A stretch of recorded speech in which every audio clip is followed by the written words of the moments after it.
कार्मिक शास्त्र के अनुसार जो चीजें कही गई है उन्हें मानना कभी कभी हमारे लिए अनडाइजेस्टेबल होता है। जैसे फॉर एग्जाम्पल, बहुत सारे लोग, आपने बहुत सारे ऐसे दंपति देखे होंगे जिनकी संतान कभी उत्पन्न नहीं होती।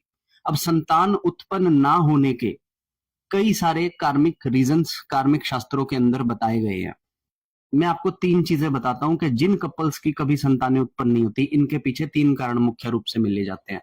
पहला कारण तो ये होता है कि पूर्व जन्मों में इन्होंने किसी की संतान को मारा है, या फिर अपने माता पिता से किसी की संतान को दूर किया है, या इन्होंने पूर्व जन्मों में अपनी संतानों के साथ बड़ी क्रूरता की है, जिस वजह से ये संतान इस जन्म में इनके पास कोई आई ही नहीं।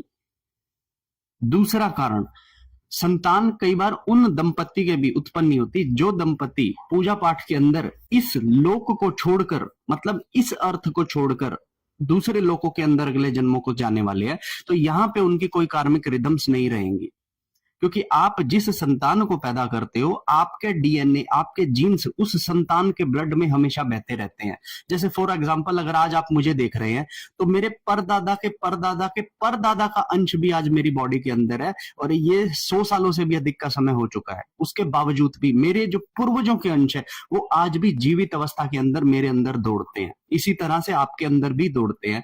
तो जब मेरी लाइन को, जब मुझे इस लोक को छोड़ के दूसरे लोक में जाना होगा, तो यहां पे मैं कोई भी जीन्स या गण नहीं देके जाऊंगा अपना।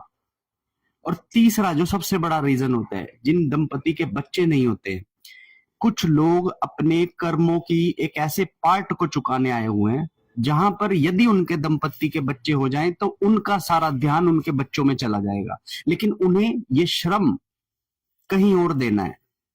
और ये श्रम उन्हें देना है अपनी आत्मा को, अकेले रहकर। ये श्रम उन्हें देना है ईश्वर को, साधनाओं के जरिए से। ये श्रम उन्हें देना है तमाम उन लोगों को जिनके पास वो लोग जाते हैं हमेशा।